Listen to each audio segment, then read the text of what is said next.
Inti pola dasar ajaran asli Nusantara adalah berbuat baik dan benar yang dilandasi oleh kelembutan rasa welas asih. Pola dasar tersebut diterapkan melalui Dharma tiga kebaikan, yaitu sebagai pemandu ukuran nilai atas keagungan diri seseorang. Derajat manusia diukur berdasarkan Dharma kebaikan. 1. Dharma Bakti, ialah seseorang yang telah menjalankan budi kebaikan terhadap diri, keluarga serta di lingkungan kecil tempat ia hidup. Manusianya bergelar manusia utama. 2. Dharma Suci, ialah seseorang yang telah menjalankan budi kebaikan terhadap bangsa dan negara. Manusianya bergelar manusia unggul, paripurna, menjadi idola. 3. Dharma Agung, ialah seseorang yang telah menjalankan budi kebaikan terhadap segala peri kehidupan baik yang terlihat maupun yang tidak terlihat, yang tercium, yang tersentuh dan tidak tersentuh. Segala kebaikan yang tidak terbatasi oleh ruang dan waktu. Manusianya bergelar manusia adiluhung, Batara Guru. Nilai-nilai yang terkandung di dalam Tridharma ini kelak menjadi pokok ajaran Budi Dharma, Buddha, yang mengutamakan budi kebaikan sebagai bukti dan bakti rasa welas asih terhadap segala kehidupan untuk mencapai kebahagiaan, atau pembebasan diri dari kesengsaraan. Ajaran ini kelak dilanjutkan dan dikembangkan oleh salah seorang tokoh Mahaguru, Rasi Sakyamuni, Siddhartha Gautama, Sang Buddha, seorang putra mahkota Kerajaan Kapilawastu di Nepal, India. Jadi Borobudur dan Prambanan itu berfalsafah ajaran asli Nusantara. Ajaran ini yang mendasari ajaran Hindu dan Buddha di India. Borobudur dan Prambanan tidak berfalsafah Buddha, karena ajaran Buddha yang di India itu hadir jauh setelah berdirinya bangunan Borobudur. Sedangkan arca orang duduk bersila adalah ajaran prosesi kontemplasi yang sudah ada sebelum Buddha Gautama lahir. Borobudur yang terdiri atas 3 susun adalah berdasarkan 3 tahapan buana, yaitu 1.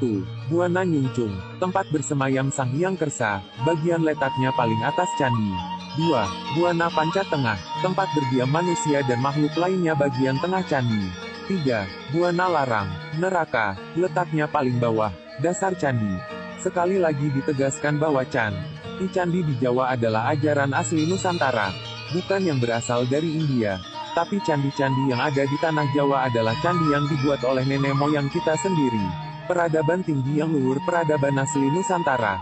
Mari kita lihat pada ajaran luhur suku Sunda. Ajaran atau falsafah yang tampil pada bentuk patung dan stupa pada Borobudur adalah penggambaran ajaran moral agama asli Nusantara. Hal itu dapat kita artikan secara garis besar melalui falsafah Sunda Wiwitan adalah ajaran moral keagamaan dalam bentuk dialog antara pendeta utama dengan pewah Batara Sri Penguas alam kahyangan, dan Pewasang Yang Sri penjaga alam kasurgaan. Tampil pada relief Borobudur, ditekankan bahwa setiap makhluk yang ada di jagat raya, baik di bumi sakala maupun di buana niskala, hendaknya mampu menjalankan tugasnya masing-masing, yaitu sesuai dengan kadar bayu, kekuatan, sabda, suara, dan hedap iktikat yang diterima dari Sang Pencipta. Manusia pun hendaknya mampu menyeimbangkan bayu, sabda, dan hedapnya masing-masing melalui berbagai kegiatan tapa pengabdian, lahir dan batin, agar kelak bisa kembali ke kodratnya bagaikan dewa. Selain itu, dalam melaksanakan tapa manusia hendaknya diiringi oleh penuh rasa keikhlasan. Jangan rakus, jangan mengambil hak yang lain supaya tidak tersesat kembali ke bumi sakala dan mengalami sengsara. Apabila hendak berbuat kebajikan, Borobudur dan Prambanan adalah bukti fisik falsafah asli Nusantara. Rabindranath Tagore, seorang filsuf India yang mengunjungi Borobudur pertama kalinya, mengakui candi itu sebagai candi yang tidak India. Hal inilah yang mendasari bahwa Borobudur itu adalah ajaran asli Nusantara. Ini merupakan tempat ritual pemujaan kepada Sang Dewara, Dewa Matahari. 5. Nah, pada bagian atas candi yang disusun atas kesamaan bentuk hampir di semua candi besar, yaitu punden berundak, sedangkan proses penyempurnaan ersanya timur laut, Dewa Sambu, Purwa Timur, Dewa Iswara merupakan penguasa arah timur, Purwa, bersenjata bajra, wahananya, kendaraan, gajah, saktinya Dewi Uma, aksara sucinya Sa. Di Bali beliau dipuja di Pura Lempuyang. Dewa Maheswara merupakan penguasa arah tenggara, Gemeyan, bersenjata dupa, wahananya, kendaraan, macan, saktinya Dewi Laksmi, aksara sucinya. Nah, di Bali beliau dipuja di Pura Goa Lawa terletak di Kabupaten Kelungkung. Dunia Tenggara Dewa Maheswara, Daksina Selatan Dewa Brahma, Dasawara, Desa, Dewa Brahma merupakan penguasa arah selatan, Daksina, bersenjata gada. Wahananya, kendaraan, angsa, saktinya Dewi Saraswati, aksara sucinya Ba. Di Bali beliau dipuja di Pura Andakasa terletak di Kabupaten Karangasem. Dewa Rudramer, merupakan penguasa arah barat daya, Nairiti, bersenjata Moksala. Wahananya, kendaraan, kerbau, saktinya Dewi Samodi, Santani, aksara sucinya Ma. Di Bali beliau dipuja di Pura Uluwatu terletak di Kabupaten Badung, Banten, Dengen-Dengen, Sesayut Sidalunggu, Tirta Mertakala, Tempa pada Usus. Mantra, Om Moksala Yantu Namo Tasmetik Senana Rayawe Namo Namah, Norithia. Desanya Raksabaya Kala Rajastra. Jayeng Satru Om Kalabiu Nama Swaha. Norithia Barat Daya Dewa Rudra, Paschima Barat Dewa Mahadewa merupakan penguasa arah barat Paschima, bersenjata naga pasa. Wahananya, kendaraan, naga, saktinya Dewi Sanci, aksara suci nyata. Di Bali beliau dipuja di Pura Batukaru terletak di Kabupaten Tabanan. Ersanya Timur Laut, Dewa Sambu, Purwa Timur. Dewa Iswara merupakan penguasa arah timur, Purwa. Bersenjata Bajra, wahananya, kendaraan, gajah, saktinya Dewi Uma, aksara suci Nyasa. Di Bali beliau dipuja di Pura Lempuyang. Dewa Maheswara merupakan, dalam ajaran falsafah asli Nusantara yang mendasari ajaran Hinduisme, Tuhan sebagai sinar suci atau manifestasi Tuhan yang menguasai menjaga alam semesta. Dewa juga dilengkapi dengan senjata, kendaraan dan juga diwujudkan dalam bentuk simbol atau aksara. Misalnya Sang Yang Widi dalam manifestasinya sebagai Trimurti yaitu 1. Dewa Brahma dengan saktinya Dewi Saraswati, kendaraannya angsa, senjatanya danda, gada dengan aksara suci Ang. 2. Dewa Wisnu dengan saktinya Dewi Sri, Laksmi, kendaraannya burung Garuda.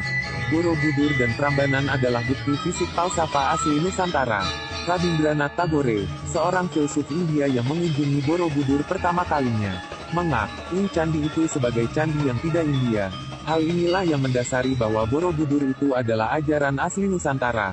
Ini merupakan tempat ritual pemujaan kepada Sang Dewara, Dewa Matahari.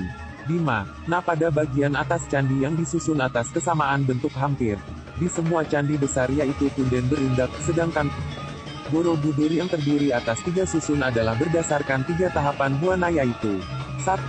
Buana Nyuncung, tempat bersemayam Sang Hyang Kersa, bagian letaknya paling atas candi. 2. Buana Panca Tengah, tempat berdiam manusia dan makhluk lainnya bagian tengah candi. 3. Buana Larang, neraka, letaknya paling bawah, dasar candi. Sekali lagi ditegaskan bahwa candi di Jawa adalah ajaran asli Nusantara, bukan yang berasal dari India. Tapi candi-candi yang ada di tanah Jawa adalah candi yang dibuat oleh nenek moyang kita sendiri. Peradaban tinggi yang luhur peradaban asli Nusantara. Mari kita lihat pada ajaran luhur suku Sunda. Ajaran atau falsafah yang tampil pada bentuk patung dan stupa pada Borobudur adalah penggambaran ajaran moral agama asli Nusantara.